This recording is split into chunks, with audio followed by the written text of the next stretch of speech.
برادران اسلام اور عفت ماں پردانشین خواتین اسلام، انسان شادی کرتا ہے تاکہ اس کو سکون میسر ہو، ایک دوسرے کو سکون حاصل ہو سکے، اور اللہ نے اپنے فضل سے دونوں کے درمیان الفت و محبت اور دوستی کو بھی پیدا کر دیا۔ اللہ رب العالمین اپنی نشانیوں کا تذکرہ کرتے ہوئے فرماتا ہے وَمِنْ آیَاتِهِ أَنْ خَلَقَ لَكُم مِّنْ أَنفُسِكُمْ أَزْوَاجًا لِتَسْكُنُوا إِلَيْهَا وَجَعَلَ بَيْنَكُم مَّوَدَّةً وَرَحْمَةً۔ اس کی نشانیوں میں سے یہ ہے کہ اس نے تمہیں میں سے تمہارے لیے جوڑے بنائے تاکہ تم سکون حاصل کر سکو اور تمہارے درمیان الفت و محبت اور دوستی رکھے۔ تو یہاں پر جو رشتہ ہے میاں بیوی کا، اس کا تذکرہ کیا جا رہا ہے، لیکن کچھ ایسے اسباب کی وجہ سے دونوں کے درمیان اختلافات پیدا ہو جاتے ہیں اور نتیجہ یہاں تک پہنچتا ہے کہ درمیان میں طلاق یا خلا واقع ہو جاتا ہے۔ تو یہ اسباب کیا ہے اور یہ کیوں ہوتا ہے، اس کو جاننا ضروری ہے تاکہ ہم ان سے بچ سکیں یا دوسروں کے گھروں کو اجڑنے سے بچا سکیں۔ ایک جو وجہ ہے، ایک ہے جادو، وَيُفَرِّقُونَ بَيْنَ الْمَرْءِ وَزَوْجِهِ۔ یہودی جادو سیکھتے تھے، کیا کرتے تھے، ان کا بیسک کیا رہتا تھا کہ میاں بیوی میں جدائی ڈالتے تھے۔ تو جادو کے ذریعے سے میاں بیوی میں جدائی ڈال دی جاتی ہے اور اس کے کئی ریزنس ہو سکتے ہیں۔ تو کبھی کیا ہے میاں بیوی میں نہیں بن رہی اور اختلافات پھوٹ پڑ رہے ہیں تو ایک سبب جادو ہو سکتا ہے۔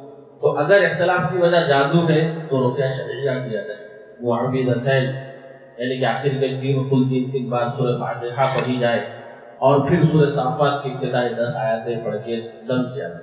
کبھی شوہر پر جادو ہوتا ہے، کبھی بیوی پر، تو جو اس کے حواس قابو میں ہو وہ دوسرے پر کیا کریں، یہ دعائیں، یہ اذکار اور یہ قرآن مجید کی آیتیں پڑھ کر دم کر دیں تو یہ اثر زائل ہو جائے، ان کا رقیہ شرعیہ بس۔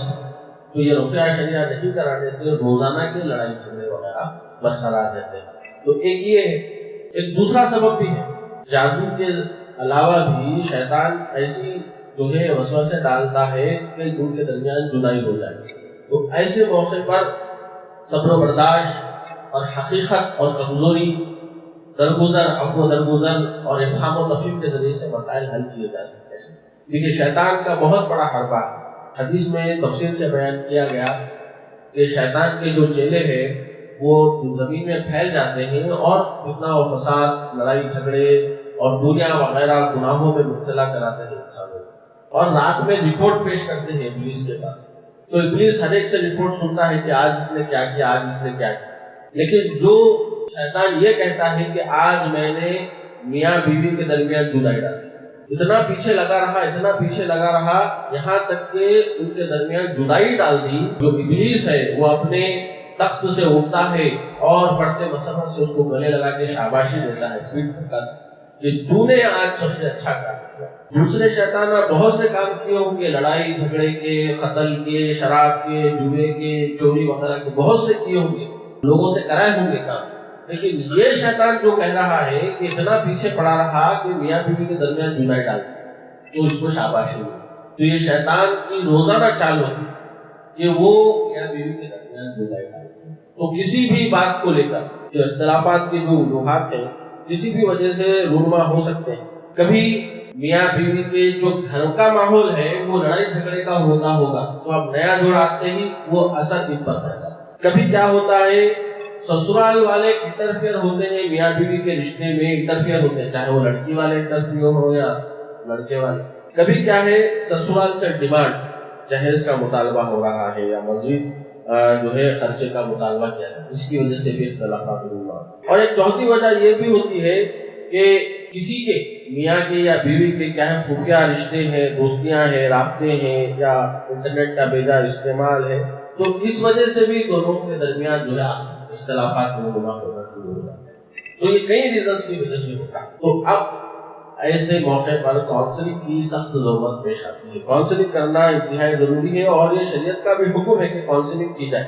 فرمایا گیا وَإِنْ خِفْتُمْ شِقَاقَ بَيْنِهِمَا فَابْعَثُوا حَكَمًا مِنْ أَهْلِهِ وَحَكَمًا مِنْ أَهْلِهَا إِنْ يُرِيدَا إِصْلَاحًا يُوَفِّقِ اللَّهُ بَيْنَهُمَا، کہ اگر دونوں کے درمیان اختلافات اور پھوٹ پڑنے کا خدشہ ہو جائے میاں بیوی کے درمیان تو ایک ثالثی کو مقرر کرے، ایک سمجھدار شخص، آدمی والوں کی طرف سے، لڑکے والوں کی، اور ایک سمجھدار شخص عورت یعنی بیوی کی طرف سے۔ اگر دونوں مل کر صلح صفائی کرانا چاہیں گے تو اللہ رب العالمین ان کے درمیان صلح صفائی کرا دے گا. تو یہ کاؤنسلنگ کرنے والے ہونا چاہیے، ضروری ہے. رشتہ برقرار رکھنے کے لیے کاؤنسلنگ بہت ضروری ہے. اختلافات کو ختم کرنے کے لیے کاؤنسلنگ ضروری ہے. ان کو سمجھانا چاہیے، شریعت کی باتیں سمجھانا چاہیے. عورت کا مزاج کیسا ہے، آدمی کا مزاج کیسا ہے. نئی شادی ہے، ان کو سمجھنے میں بہت ٹائم لگ جائے گا. تو بتایا ذرا سمجھدار لوگ مل کر ان کو سمجھائیں کہ کس طرح کی زندگی ہے، کس طرح اتار چڑھاؤ آتا ہے زندگی میں، ان کی کیا کمزوری ہے، شریعت نے بیان فرمائی ہے. تو اگر ہم سمجھ جائیں گے، قرآن و حدیث کی تعلیمات اگر ہم بتائیں گے تو وہ سمجھ جائیں گے. چاہے جس طرح انسان مرض میں مبتلا ہوتا ہے تو دوائی دے کر جس طرح اس کا ٹریٹمنٹ کیا جاتا ہے، تو اسی طرح جو ذہنی امراض ہوتے ہیں یا اختلافات ہوتے ہیں ان کا ٹریٹمنٹ کاؤنسلنگ کے ذریعے سے، سمجھانے سے ہو جاتا ہے. قرآن و حدیث میں کئی تعلیمات دی گئی ہیں، کاؤنسلنگ کے کئی طریقے بیان کیے گئے. وَعَاشِرُوهُنَّ بِالْمَعْرُوفِ فَإِن كَرِهْتُمُوهُنَّ فَسَعُوا وَتَكْرَهُوا شَيْئًا وَيَجْعَلُ اللَّهُ فِيهِ خَيْرًا كَثِيرًا. بتایا ان کے ساتھ اچھی طرح سے بود و باش اختیار کرو. عورتوں کے ساتھ اگر تمہیں ان کی کوئی ایک چیز ناپسند ہو تو ہو سکتا ہے کہ اللہ رب العالمین نے ان کے درمیان، ان کے اندر بہت سی خوبیوں کو پیدا کر دیا ہوگا. تو خوبیوں پر نظر رکھو اور خامیوں سے درگزر کیا. تو درگزر کرنا اور نیگیٹو چیز کے بجائے پازیٹیو چیز پہ نظر رکھنا، یہ تعلیم دی جا رہی ہے، سب سے اہم ترین تعلیم. اور اسی طرح اللہ کے رسول صلی اللہ علیہ وسلم یہ بھی ارشاد فرماتے ہیں استوصوا بالنساء فإن المرأة خلقت من ضلع. فرمایا کہ عورتوں کے ساتھ اچھا معاملہ کرو. اور پھر فرمایا کہ دیکھو عورتیں انسان کی کھسلی سے پیدا کی گئی، اس کا جو اونچا حصہ ہے وہ سب سے زیادہ ٹیڑھا ہوتا ہے. تو بتایا اگر تم اس کو سیدھا کرنا چاہو گے تو توڑ بیٹھو گے، اور اگر اس کو اسی طریقے پہ رکھو گے تو وہ ٹیڑھی ہی رہے گی. لہذا یاد رکھو فاستوصوا بالنساء، عورتوں کے ساتھ حسن سلوک کا معاملہ کیا. تو یہاں پر شریعت نے عورت کی کمزوری یا پھر سکتی ہے کہ اس کے اندر جو فطرت ہے وہ انسان کو بتائی گئی ہے. دیکھو تم اگر سیدھا کرنا چاہو گے پوری طریقے سے تو توڑ بیٹھو گے، یعنی کہ طلاق تک اور خلا تک مسئلہ ہوتا ہے. اس کو اسی شکل میں رکھتے ہوئے فائدہ اٹھانا ہے. اللہ تعالیٰ نے پیدا ہی ایسے کیا ہے، تو ہم اس کو سیدھا کرنے بیٹھ جائیں گے، ہم جیسے ہیں اسی طرح اس کو سیدھا کرنے بیٹھ جائیں گے تو توڑ بیٹھو گے. تو یاد رکھیے کہ جو فطری کمزوری ہے اس کو ہم دور نہیں کر سکتے. اور اللہ کے رسول صلی اللہ علیہ وسلم نے آگے یہ بھی ارشاد فرمایا، یہ سمجھنے کی بات ہے، انسان کو سمجھایا جا رہا ہے، کاؤنسلنگ کی جا رہی ہے کہ ایک دوسرے کی فطرت کو سمجھو، کس طرح ان کو پیدا کیا گیا ہے. خامیاں ایک دوسرے میں ہوتی ہی ہیں تو خامیوں کے بجائے خوبیوں پر نظر رکھو.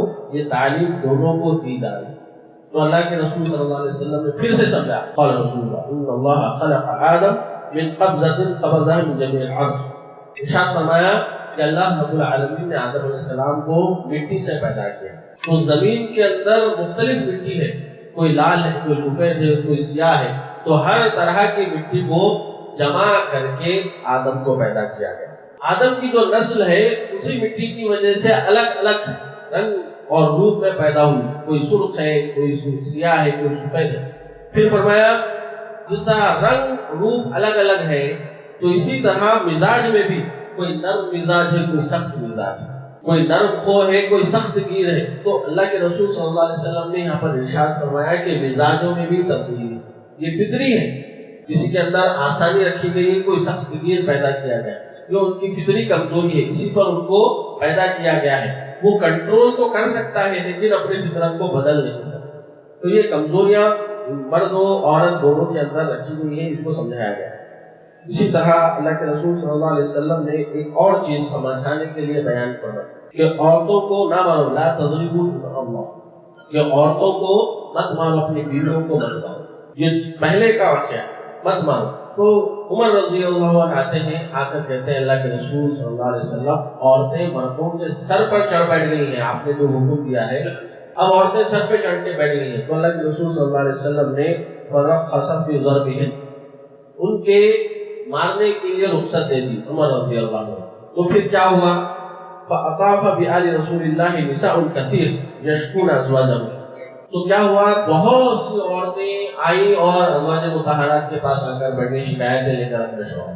تو جب اللہ کے رسول کو اس بات کا پتہ چلا تو اللہ کے رسول صلی اللہ علیہ وسلم نے کہا کہ دیکھو آج بہت سی عورتیں آل محمد کے پاس گھر پر آ کر اپنے شوہروں کی شکایت لے کر آ کر بیٹھ گئی ہے، لیسا اولئک بخیارکم، تو آپ نے فرمایا وہ مرد اچھے نہیں ہو سکتے، بہتر نہیں ہو سکتے جو اپنی عورتوں کو مارتے۔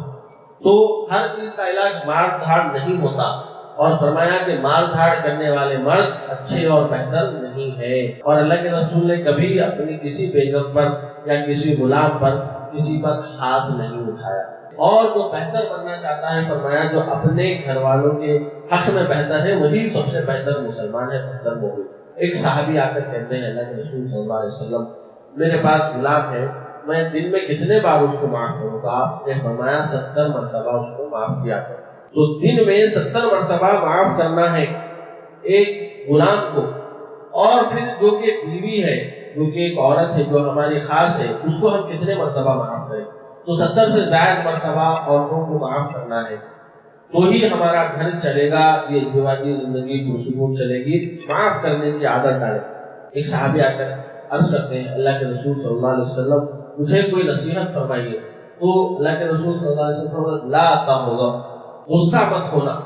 وہ صحابی کہتے ہیں اللہ کے رسول کچھ اور نصیحت فرمائیے، تو اللہ کے رسول اس کو یہی فرماتے ہیں لا تغضب، آپ بار بار یہی دہراتے ہیں کہ غصہ مت ہونا، غصہ مت کرنا، بار بار یہی فرماتے ہیں۔ تو غصہ تو آتا ہے، سب ہر ایک کو غصہ آتا ہے، بچے کو بھی غصہ آتا ہے، بڑے کو بھی، آدمی کو، عورت کو، سب کو غصہ آتا ہے، لیکن غصے کو کنٹرول کرنا سکھایا گیا کہ غصے کو کنٹرول کرو۔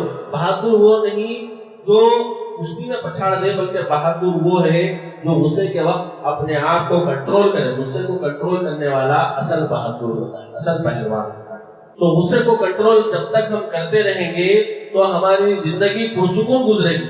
ہم غصہ کا اظہار کر دیں گے، غصہ ظاہر کر دیں گے، ماریں گے، ڈانٹیں گے تو اختلافات پیدا ہو جائیں گے، اور جو ازدواجی زندگی ہے وہ تلخ ہو جائے گی، اختلافات اتنے بڑھ جائیں گے کہ پھر طلاق اور خلا کی نوبت آ جائے گی۔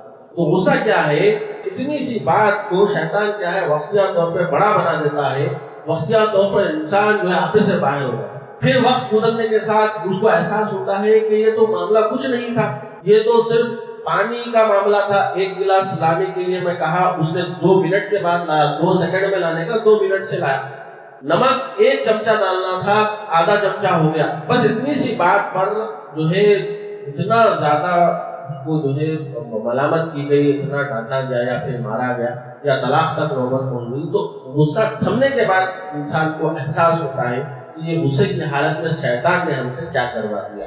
تو فرمایا کیا غصے کو کنٹرول کرو گے تو خوش رہو گے، اور اپنے آپ پر افسردہ نہیں ہونا پڑے گا، غمگین ہونا نہیں پڑے گا۔ برادر اسلام، جو کاؤنسلنگ ہے اس طریقے سے ہم کر سکتے ہیں، اور ساتھ میں ایک چیز یہ بھی ہے کہ اللہ کے رسول صلی اللہ علیہ وسلم کو جب کبھی کوئی غم یا پریشانی لاحق ہوتی تو آپ نماز کے ذریعے سے مدد حاصل کیا کرتے تھے۔ اذا حضبہ امر صلی، رسول اللہ صلی اللہ علیہ وسلم کو کوئی معاملہ درپیش ہوتا مشکل کا، پریشانی کا، تو آپ نماز کے لیے ٹہل جاتے، نماز پڑھ۔ تو نماز پڑھنے سے کیا ہے انسان کو سکون و راحت میسر ہوتی ہے۔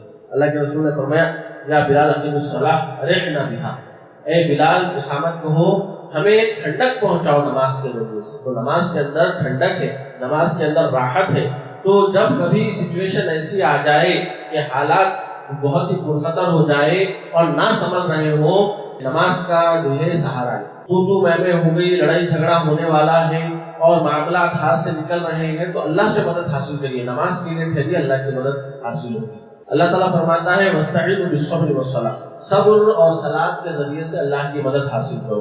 تو یہ صبر کے ساتھ ساتھ صلاح کا معاملہ بھی ہے۔ تو اللہ کے رسول کو جب کبھی کوئی معاملہ ایسا پیش آ جاتا، مشکل کا، پریشانی کا، سختی کا، تو اللہ کے رسول نماز کے لیے ٹہل جاتے تو سکون اور اطمینان نازل ہونا شروع ہو جاتا۔ وَجُعِلَتْ قُرَّةُ عَيْنِي فِي الصَّلَاةِ، فرمایا کہ نماز کے اندر میری آنکھوں کی ٹھنڈک رکھ دی گئی ہے۔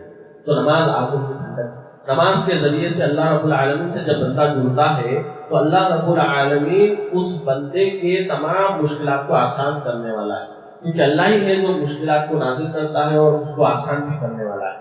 تو مشکلات کو آسان کرنے کے لیے نماز پڑھیں اور ذکر کریں اور قرآن کی تلاوت کریں اور ساتھ ہی ساتھ دعا کریں۔ اللہم لا سہل الا ما جعلته سہلا وانت تجعل الحزن اذا شئت سہلا، کہ اے اللہ تیری ہی طرف سے آسانیاں پیدا ہوتی ہیں، اے اللہ میرے مشکل حالات کو، مشکل معاملات کو آسان کر دے، حل فرما دے تو اللہ رب العالمین اس کی مدد کرتا ہے، جو دعائیں کرنا ہے۔ تو برادر اسلام کاؤنسلنگ ہماری بھی ہونی ہے، کاؤنسلنگ ہم دوسروں کی بھی کرنا ہے۔ اللہ کے رسول نے فرمایا کیا میں تمہیں ایسا عمل نہ بتاؤں جو روزہ، نماز، زکوٰۃ وغیرہ سے افضل ہے؟ فرمایا بتائیے، اصلاح ذات البین، کہ لوگوں کے درمیان صلح کرانا۔ یہ جو کاؤنسلنگ ہے، یہ کاؤنسلنگ کا جو عمل ہے یہ کرنا، یہ بہت افضل عمل ہے۔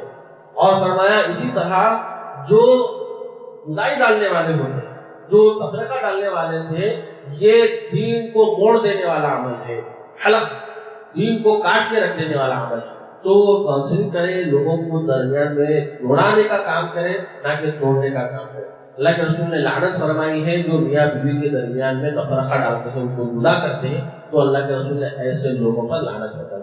تو یہ چند ہدایات تھی، دعا کرتے ہیں کہ اللہ رب العالمین ہمارے ازدواجی حالات کو بہتر سے بہتر بنائے رکھے، ہم ایک دوسرے سے محبت سے پیش آنے کی توفیق عنایت فرمائے، لوگوں کے معاملات کو حل کرنے والا بنائے، اور جب تک اسلام پر قائم رکھے، ایمان کی حالت میں خاتمہ فرمائے، آمین۔ اقول قولی ھذا واستغفر اللہ لي ولکم ولسائر المسلمین من الذنوب فاستغفروه انه هو الغفور الرحیم۔